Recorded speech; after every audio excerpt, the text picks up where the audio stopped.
Domestic Monetary and Fiscal Policy and International Economics by Grant Goldman and Emma Jansen. Every day, millions of people trade their currency to buy goods and services from different countries.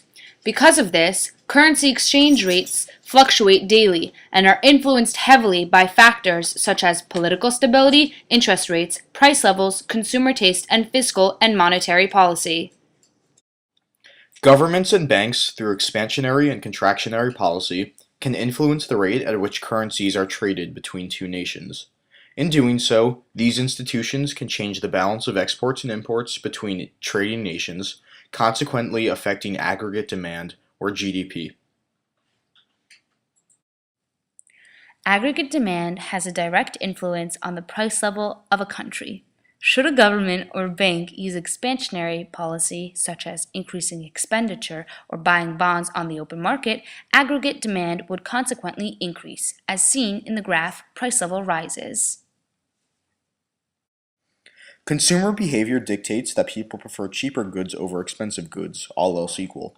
If the United States government uses expansionary policy, prices within the United States will rise. If the United States maintains open trade relations with Britain, and Britain's prices are cheaper than the US's, Americans will prefer British goods.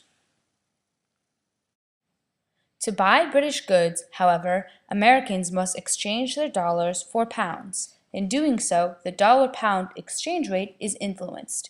Cheaper British goods will encourage Americans to convert their dollars to pounds, increasing the demand for pounds and the supply of dollars in the foreign exchange. This interaction strengthens or appreciates the pound and weakens or depreciates the dollar. Now, U.S. goods will be cheaper in Britain, encouraging a trade imbalance. The U.S. will export goods to Britain, raising the United States' net exports, aggregate demand, GDP, and price level.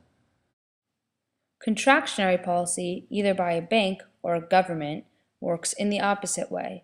If a government decreases expenditure or a bank buys bonds on the open market, aggregate demand or GDP will fall, causing a fall in price level. This will make goods cheaper in that specific country.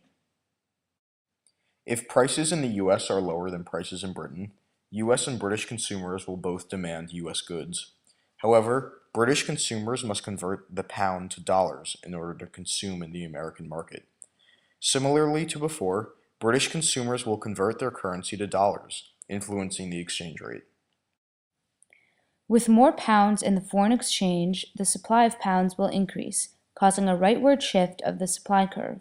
Moreover, demand for dollars, which can be used to buy cheap American goods, will increase, causing a rightward shift in the demand curve.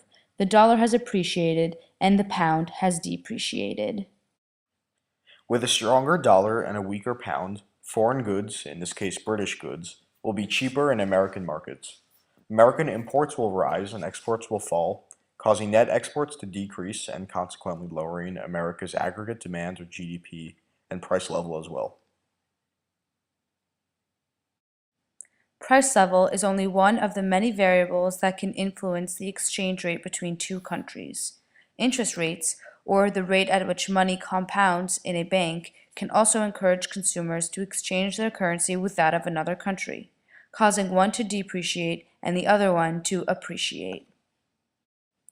When interest rates in banks in the United States are higher than banks in Britain, British investors may feel more compelled to invest in American banks, given that their money will compound faster. However, American banks cannot accept British pounds, which forces the investors to convert their currency to dollars. As seen before, when the pound is converted to dollars, the supply of the pound in the foreign exchange increases and the demand for dollars increases. This causes the pound to depreciate and the dollar to appreciate, increasing American imports and lowering aggregate demand and American GDP.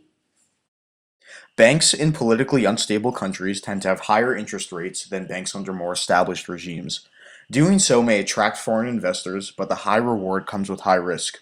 Banks under unstable regimes will have high rates of default, meaning that an investor's money can be lost instantaneously without any warning.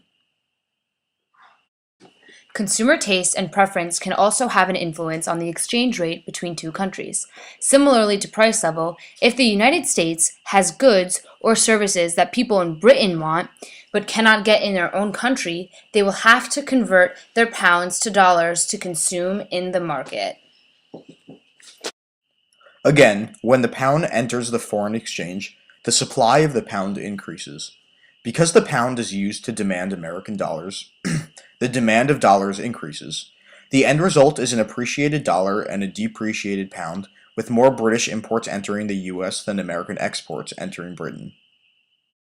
Consumer taste can change quickly and is itself subject to many variables. If Britain offered goods and services that Americans wanted but could not access at home, the pound would appreciate. The dollar would depreciate. American imports would flow into Britain, and America's GDP, fueled by net exports, would rise.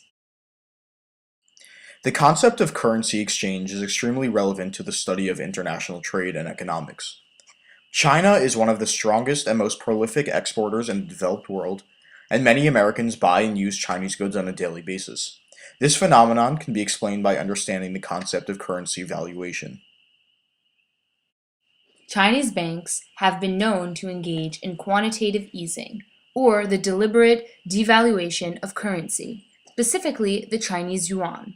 Over time, the value of the Chinese yuan has fallen significantly, to the point where Chinese goods have flooded global markets. When the Chinese yuan is weaker relative to the US dollar, Chinese goods are cheap in American markets when bought with dollars. The devaluated Chinese yuan encourages consumption in foreign markets, resulting in prolific Chinese goods outside of the country, in American and other Western markets included.